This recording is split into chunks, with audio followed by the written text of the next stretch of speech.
développer un jeu vidéo, c'est dur. Et ça, je peux vous l'assurer, vu le nombre de projets que j'ai créés et abandonnés pour la plupart.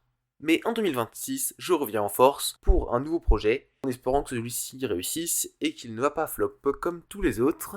Mais ça, vous le saurez qu'en regardant la vidéo, qui d'ailleurs est la première d'une longue série. Enfin bref, ne perdons pas plus de temps et commençons. Pour un bon jeu vidéo, on veut une bonne histoire. Je vais donc vous conter celle de mon jeu.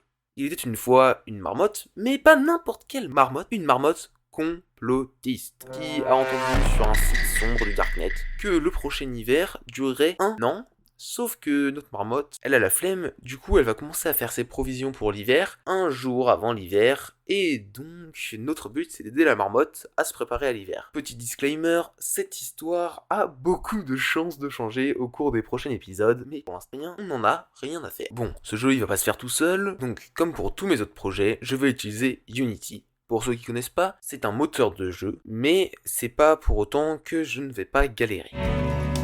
Enfin bref, première étape, c'est de créer mon personnage. Et pour ça, rien de mieux que l'iconique capsule de Unity. La première étape, c'est de faire le code pour bouger mon personnage, mais pour l'instant, je suis dans ma zone de confort, donc ça va. Enfin bref, après ça, je me sentais boosté et je pensais que la suite allait être plutôt simple.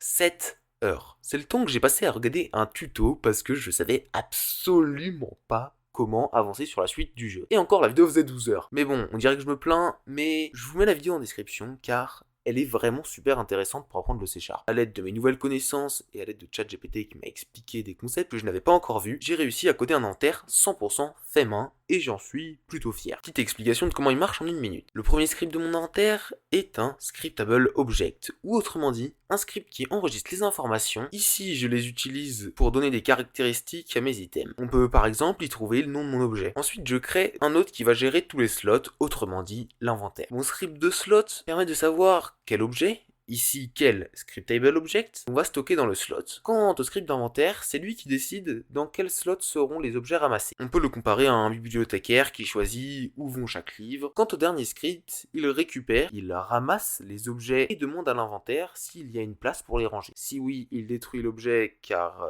il est dans l'inventaire, sinon il ne se passe rien. Et voilà comment j'ai créé mon inventaire. Alors, en réalité, c'est bien plus complexe, j'ai bien galéré à le créer, mais maintenant que ça marche, même s'il manque encore quelques retouches que je ferai probablement plus tard, je suis plutôt content.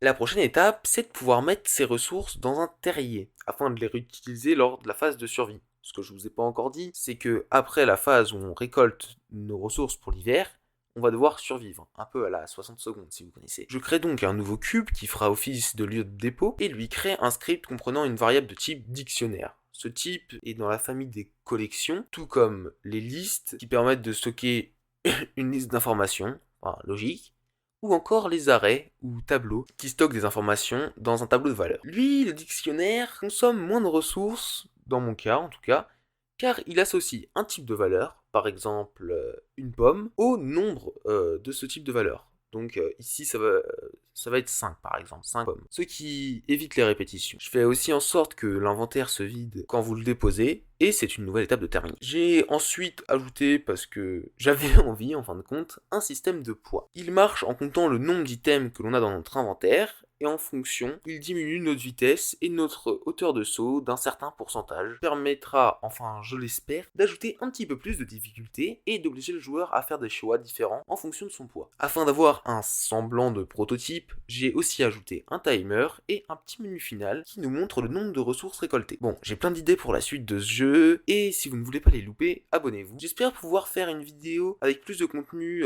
que celle-ci le mois prochain, car l'inventaire m'a pris temps à être fait. En tout cas, si vous voulez suivre ça d'un peu plus près, j'ai mon Discord. Bon, arrêtez, il y a rien dessus, mais il est en commentaire. Et écoutez, sur ce, à plus.